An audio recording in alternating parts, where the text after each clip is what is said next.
আশুলিয়া ও সাভারে ডিবি পুলিশের পৃথক অভিযানে ৩ মাদক ব্যবসায়ীকে গ্রেফতার করেছে পুলিশ। ঢাকা জেলা পুলিশের অভিভাবক police super Mohammad Anisuzzaman PPM মহোদয়ের নির্দেশনায় এই বিশেষ অভিযান পরিচালনা করেন ডিবি উত্তর অফিসার ইনচার্জ মোহাম্মদ জালাল উদ্দিন।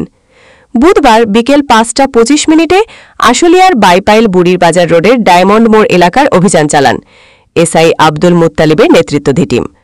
এ সময় মোতালিবের বাড়ির সামনে থেকে ৭৫ পিস ইয়াবাসহ ২ মাদক ব্যবসায়ীকে হাতে নাতে গ্রেফতার করা হয়। তারা হলেন পিরোজপুর জেলার মোহাম্মদ শিমুল খান, বয়স ২৬ বছর, এবং ঝিনাইদহ জেলা মোহাম্মদ সাদ্দাম হোসেন, বয়স ৩৫ বছর। বর্তমানে তারা আশুলিয়ার বাইপাইল এলাকায় বসবাস করছেন।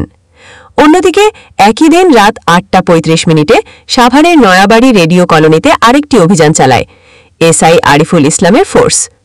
এ সময় ৫০০ গ্রাম গাঁজাসহ যশোরের মনিরামপুরের বাসিন্দা জাহিদ হাসান রাসেল ওরফে হৃদয়কে গ্রেফতার করা হয়। গ্রেফতারকৃত ৩ জনের বিরুদ্ধেই আশুলিয়া থানায় মাদকদ্রব্য নিয়ন্ত্রণ আইনে মামলা প্রক্রিয়াধীন রয়েছে বলে জানিয়েছে পুলিশ।